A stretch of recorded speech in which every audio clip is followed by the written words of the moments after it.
Hello दोस्तों, मैं हिमांशु कुमार। आप सभी लोगों का स्वागत है हमारे चैनल कॉमिक सीरो पर।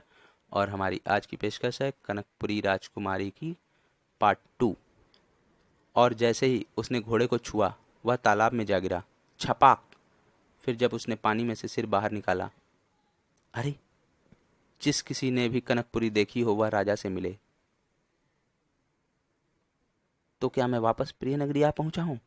चलो, यह भी अच्छा हुआ, वरना जब यक्षों की राजकुमारी लौट आती तो उससे शादी से इनकार करने पर ना जाने मेरे साथ क्या सलूक किया जाता। अरे रुको भाई, मैं अभी अभी कनकपुरी देखकर आ रहा हूँ। मुझे महाराज के पास ले चलो। ठीक है, चलो। राजमहल के भीतर। क्या तुम सच कह रहे हो? जी हाँ महाराज, वह कहता है कि अभी अभी कनकपुरी से ही लौटा है। जाओ, उसे तुरंत हमारे सामने हाजिर करो। जी, जो हुक्म। रत्नभूषण को राजा के सम्मुख पेश किया गया। अरे, तुम तो एक बार पहले भी कनकपुरी देखने का दावा कर चुके हो। लगता है बाहर की आज़ादी तुम्हें अच्छी नहीं लगती। इस धोखेबाज को फौरन ही काल कोठरी में डलवा दीजिए महाराज। इस दुष्ट के लिए यही सजा उपयुक्त रहेगी। मगर महाराज, मेरी बात तो सुनिए, मैंने कनकपुरी देखी है। हम कुछ सुनना नहीं चाहते। सैनिकों, इसे तुरंत पकड़कर काल कोठरी में डाल दो। मैं काल कोठरी में जाने को तैयार हूँ, मगर जाते जाते एक बार राजकुमारी जी से एक प्रश्न पूछना चाहता हूँ। पूछो युवक। मैं यह जानना चाहता हूँ कि कनकपुरी में तालाब के किनारे आपकी पत्थर की मूर्ति और घोड़े का क्या रहस्य है। यह सुनते ही राजकुमारी एकाएक प्रसन्न हो उठी और बोली, इसे छोड़ दीजिए पिताजी। इसने सचमुच कनकपुरी देख ली है। क्या? अब तुम्ही से होगा मेरा विवाह। नहीं पिताजी, इस मनुष्य के कनकपुरी देख आने के बाद अब ऋषि का शाप भी खत्म हो चुका है। नहीं। रत्नभूषण ने कनकपुरी में जो पत्थर की सफ़ेद मूर्ति देखी थी वही मेरा त्यागा हुआ शरीर है, जिसमें अब मुझे इस शरीर को त्याग कर पुनः प्रवेश करना है। इसलिए मैं विवाह नहीं करना चाहती थी, पर आप ही की जिद पर मुझे यह शर्त रखनी पड़ी। मगर मैं न जानती थी कि यह युवक उस शर्त को पूरी करके मुझे श्राप से मुक्ति दिलाएगा। अब तो हर हालत में मुझे लौटना ही होगा।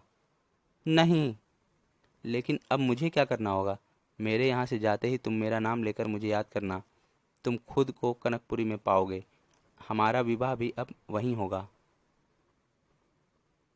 कहने के साथ ही राजकुमारी वहीं बेहोश होकर गिर पड़ी। आह! बाद में राजवैद्य ने राजकुमारी की मृत्यु की पुष्टि की और अगले ही पल रत्नभूषण ने राजकुमारी को याद किया। मुझे अपने पास बुला लो राजकुमारी।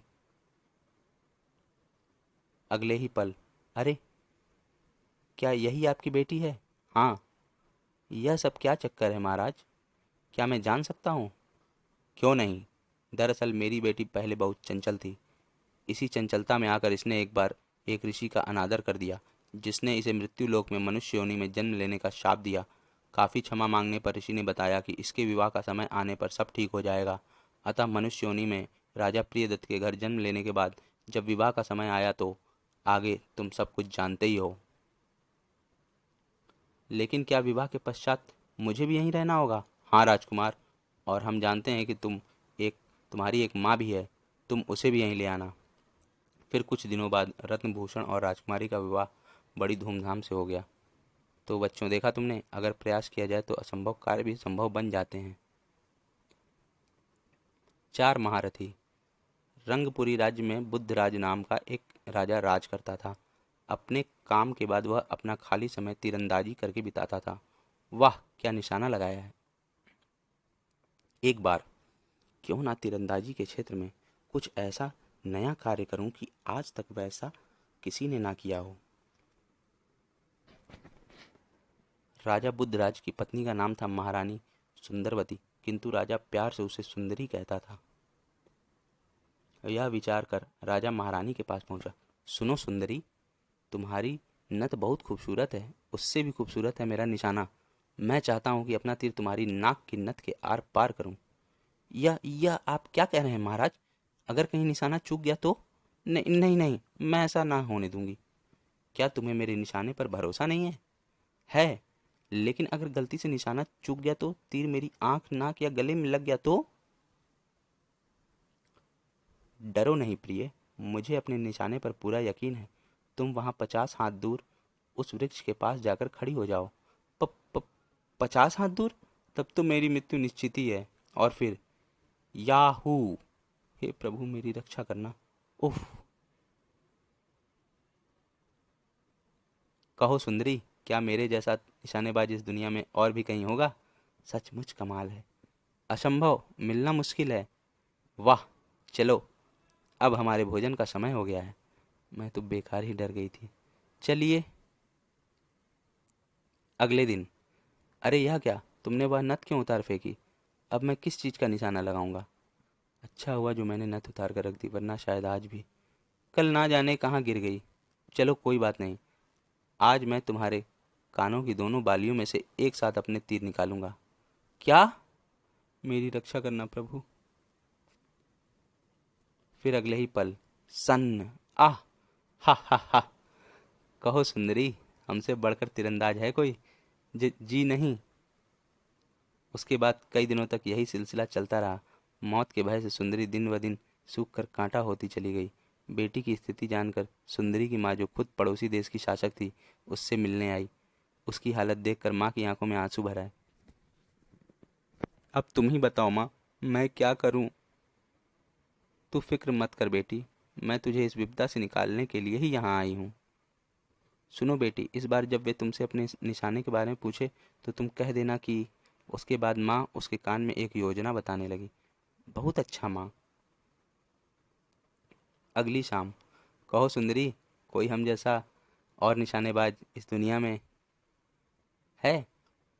अगर आप बुरा ना माने तो दिल की बात कहूँ। हाँ हाँ, कहो। इस बात का जवाब पाने के लिए आपको दुनिया घूमनी होगी। घर बैठे बिठाए तो आपको आपसे अच्छा निशानेबाज मिलने से रहा। अगर यही बात है तो फिर ठीक है, मैं अपने से अच्छा निशानेबाज ढूंढने जाता हूँ। लेकिन अगर मुझसे अच्छा निशानेबाज हुआ ही ना तो जो आप कहेंगे मैं करने के लिए तैयार रहूंगी। तो सुनो, अगर मैं जीत गया तो तुम्हें रोज 5 बार अपनी नथ में से मेरा तीर निकलवाना होगा। और अगर तुम जीती तो मैं 1 साल तक तुम्हें अपनी सूरत नहीं दिखाऊंगा। बोलो मंजूर है? मुझे मंजूर है। और इस प्रकार राजा अपने से अच्छे तीरंदाज की खोज में निकल पड़ा और 1 सप्ताह यूं ही भटकता रहा। अभी तक एक भी निशानेबाज नहीं मिला। हो, मुझसे बड़ा कोई और हो ही नहीं सकता। पर अरे, वह कौन खड़ा है? उसके हाथों में धनुष बाण भी है। चलो, इतने दिनों बाद कोई दिखा तो सही, चलकर उसी से पूछता हूँ। क्यों भाई, यहाँ क्या शिकार की तलाश कर रहे हो? शिकार तो मैं कर चुका हूँ भाई, अब तो उसके नीचे गिरने की राह देख रहा हूँ। मगर तुम कौन हो? कुछ सोचकर राजा ने अपना वास्तविक परिचय उसे नहीं दिया और घोड़े से उतरकर बोला, मेरा नाम बुद्धराज है और मैं अपने से किसी बड़े निशानेबाज की तलाश में निकला हूँ। लेकिन तुमने नहीं बताया कि तुम कौन हो और शिकार गिरने का क्या मतलब है। सुनो मित्र, मेरा नाम धनुष राज है। शिकार गिरने में तो अभी काफ़ी समय पड़ा है। तब तक तुम मुझे यह बता डालो कि निशानेबाजी में तुमने क्या तीर मारा है, जो अपने से किसी बड़े निशानेबाज की तलाश में इस प्रकार जंगल जंगल घूम रहे हो। बुद्धराज ने उसे अपने तीरंदाजी के गुण बताए, फिर गर्व भरी मुस्कान के साथ बोला, अब तुम ही बताओ, मेरे जैसा तीरंदाज है कहीं? हा हा हा हा। सुनते ही धनुषराज ठहाका लगाकर हंस पड़ा। तुम हंसते क्यों हो भाई? मैंने कोई मजाक तो नहीं किया। अच्छा होता अगर ये सचमुच मजाक ही होता। अफसोस कि तुम शर्त हार गए हो। अब तुम्हें 1 वर्ष तक अपनी पत्नी व घर से दूर रहना होगा। क्या मतलब? अभी वे बातें कर ही रहे थे कि तभी, आहा, मेरा शिकार आ गिरा है। उहुं, यह मैं क्या देख रहा हूँ? ना तो इसने मेरे सामने शिकार ही किया और ना ही कोई तीर चलाया। फिर तीर से घायल यह पक्षी यहाँ कहाँ से आ गिरा? यह सब क्या करिश्मा है भाई, मेरी तो कुछ समझ में नहीं आ रहा। मेरा नाम धनुषराज यूं ही नहीं है। जानते हो, इस पक्षी को मैंने 30,000 फुट की ऊंचाई पर यहाँ से 10,000 मील दूर से तीर मारा था। मुझे इसके गिरने के स्थान का पूरा पूरा अनुमान था, जो कि सही निकला। अगर तुम्हें मेरी बात का यकीन ना हो तो पक्षी वाले तीर से मेरे तरकस में रखे तीर को मिलाकर देख लो। दोनों तीर एक से हैं। इसका मतलब मैं शर्त हार गया। और शर्त के मुताबिक अब मुझे 1 वर्ष तक सुंदरी को अपना मुंह नहीं दिखाना है। फिर क्यों ना मैं धनुषराज के साथ ही रहूं। इसके साथ रहकर मैं भी धनुर्विद्या में माहिर हो जाऊंगा। भाई मैं मान गया तुम्हें।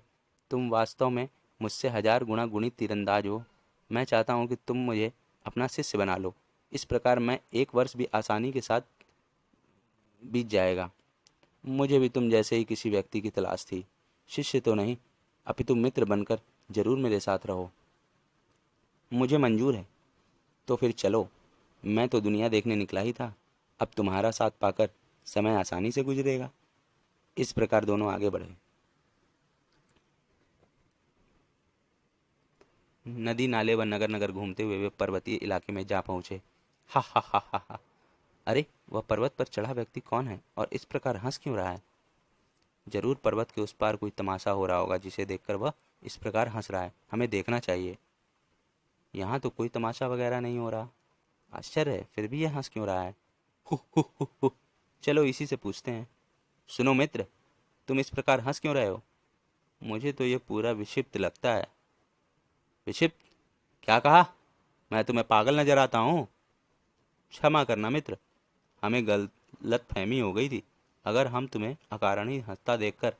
ओह, अगर मैं अकारण कभी नहीं हंसता। जानना चाहते हो मैं क्यों हंस रहा था? तो सुनो, मेरा नाम गिद्धराज है और मैं 40,000 मील दूर तक देख सकता हूँ। यहाँ से 15,000 मील दूर एक बाजीगर तमाशा दिखा रहा था। बस उसी तमाशे को देखकर मैं लोटपोट हुआ जा रहा था, लेकिन तुम दोनों ने सारा मजा ही किरकिरा कर दिया। माफ करना मित्र, लेकिन यह बताओ कि तुम्हारा इस दुनिया में और कौन कौन है? कोई नहीं, मैं बिल्कुल अकेला हूँ। तब दोनों ने अपनी अपनी योग्यताएं उसे बताई, जिसे सुनकर वह अत्यंत प्रसन्न हुआ। आहा, तुम्हारे जैसे मित्र पाकर मैं धन्य हुआ। तो फिर चलो, अब हम तीनों एक साथ इस दुनिया की सैर करेंगे। उसके बाद तीनों उन घोड़ों पर सवार होकर आगे बढ़ चले। तीनों मित्र देश विदेश की यात्रा करते हुए आगे बढ़ते जा रहे थे कि एक दिन इस भयानक जंगल में वह अकेला क्या कर रहा है? बुद्धराज ने घोड़ा उसके करीब पहुंचकर रोका और फिर पूछा, क्यों मित्र, इस भयानक जंगल में क्या कर रहे हो? लकड़ी काटते काटते अच्छी लकड़ी की खोज में अपने घर से 40,000 मील दूर निकल आया हूँ। यहाँ काफ़ी सूखी लकड़ियाँ मिलेंगी मुझे। क्या? सिर्फ लकड़ी काटने घर से 40,000 मील दूर निकल आए? मगर ये सच है कि मेरा घर उत्तर में यहाँ से 40,000 मील दूर है। तुम अवश्य हमसे मजाक कर रहे हो। भला ऐसा भी कहीं हुआ है? और फिर तुम्हारे पास तो कोई घोड़ा इत्यादि भी दिखाई नहीं पड़ता। मुझे घोड़े की क्या ज़रूरत है? मैं तो घोड़े से भी 100 गुना तेजी के साथ सिर्फ एक क्षण में ही 1,000 मील भाग सकता हूँ। मेरा नाम ही द्रुतराज है। तुम कितना सच बोल रहे हो यह अभी पता चल जाएगा। गिद्धराज, जरा देख कर बताओ तो कि क्या द्रुतराज सच बोल रहा है। अभी देखता हूँ। उत्तर की ओर 40,000 मील दूर एक नीम का बड़ा सा वृक्ष है। उसकी छाया में सिर्फ एक ही मकान वहां बना हुआ है। बस वही मेरा मकान है। मगर तुमने? इस प्रकार सबने उसे अपना अपना परिचय दे दिया। सबके गुण जानने के बाद वह बोला, मित्रों, घर में मैं अकेला पड़ा पड़ा बिल्कुल उदास हो जाता हूँ। क्या तुम लोग मुझे भी अपने साथ क्यों नहीं रख सकते? क्यों नहीं मित्र, हम लोग दुनिया की सैर को निकले हैं। तुम भी साथ होगे तो और भी अधिक मनोरंजन होगा। इस तरह अब वे 3 से 4 हो चुके थे। चलते चलते वे एक नगर में जा पहुंचे। द्रुतराज पहले ही वहां पहुंच चुका था। हैरानी है, सारे बाजार बंद हैं, गलियां सुनी पड़ी हैं। क्या कारण होगा इसका? मुझे पास ही एक बड़ के वृक्ष के नीचे कुछ लोग एकत्रित हुए दिखाई पड़ रहे हैं। हमें उन्हीं से चलकर नगर की इस उदासी का कारण पूछना चाहिए। कुछ ही पल में वे इस वृक्ष के नीचे जा पहुंचे। आप कौन हैं मित्रों? हम तो मुसाफिर हैं बाबा। नगर में उदासी छाई देखी तो कारण पूछने आपके पास चले आए।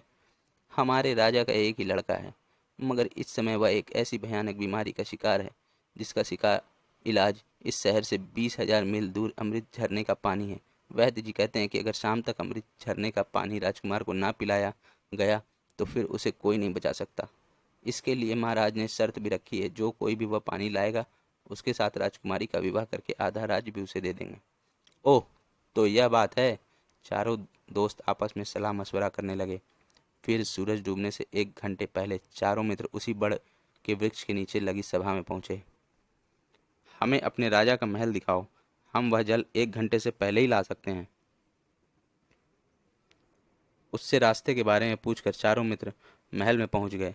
दरबानों ने उन्हें राजा के सामने उपस्थित किया।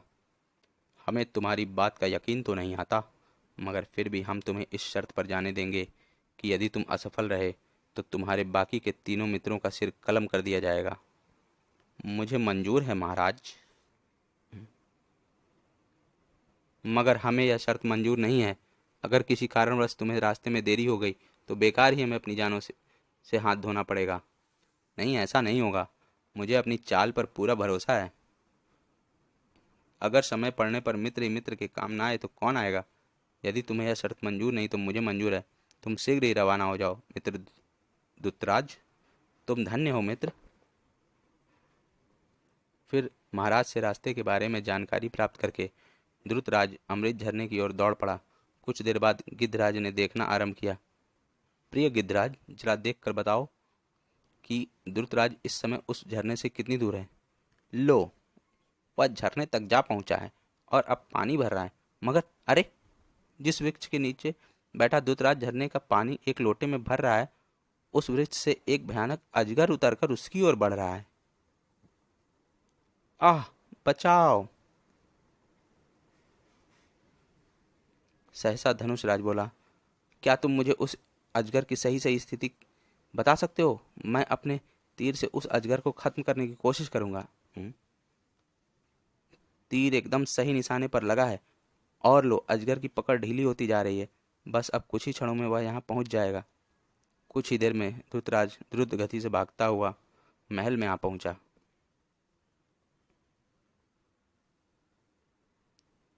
वैद्य ने राजकुमार को अमृत झरने का जल पिलाया। पानी पीने के बाद मैं ठीक हो गया पिताजी। वाह, आज मैं बहुत प्रसन्न हूँ। अब तुम में से किसी एक के साथ मेरी बेटी का विवाह होगा, मगर यह फैसला तुम्ही को मिलजुल करना होगा कि मेरी बेटी का हाथ तुम में से कौन थामेगा। राजकुमारी से विवाह का असली हकदार धृतराज ही है महाराज। वही अपनी जान पर खेलकर हजारों मील दूर से अमृत जल लाया है। धनुषराज और गिद्धराज ने तो केवल उसकी मदद की है। यह झूठ है महाराज, सारी योजना मेरी थी। ओफ, यह कमबख्त क्या बक गया। योजना? कैसी योजना? मैं सच कह रहा हूँ महाराज। अगर मैं योजना ना बनाता तो हम कभी भी इस राज्य में ना पहुंचते और ना ही हमें आपके महल में चल रहे षड्यंत्र का पता चलता। कैसा षड्यंत्र? क्या बक रहे हो तुम? सुनिए महाराज, हम तीनों में से कोई भी विशेष योग्यता नहीं रखता। हम तीनों रंगपुरी के मशहूर ठग हैं, मगर हम इस ठगी के धंधे से बिल्कुल उकता चुके थे और चाहते थे कि हम भी शरीफों का सा जीवन व्यतीत करें। उसके लिए हम तीनों ने अपने राजा के दरबार में विशेष स्थान पाने के लिए एक योजना बनाई। हम राजा के तीरंदाजी के शौक के बारे में जानते थे। रानी जी की माँ भी राजा जी के इस कृत्य से दुखी थीं।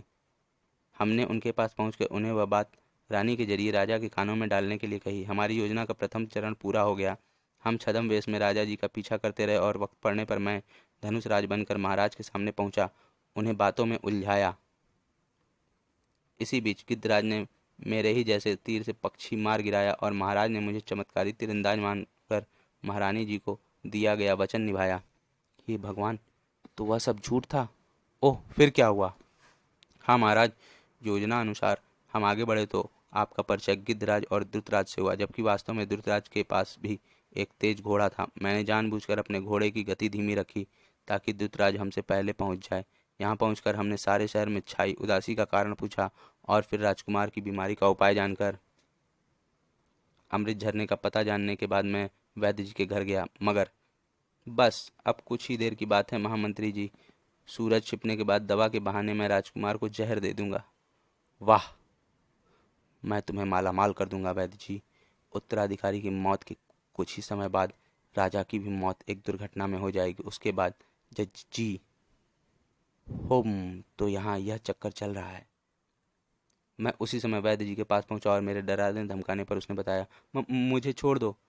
अगर तुम सजा से बचना चाहते हो तो तुरंत राजकुमार की बीमारी की दवा मुझे दो और अपनी जुबान भी बंद रखो। जैसी आपकी इच्छा, मैं आपको दवा दिए देता हूँ।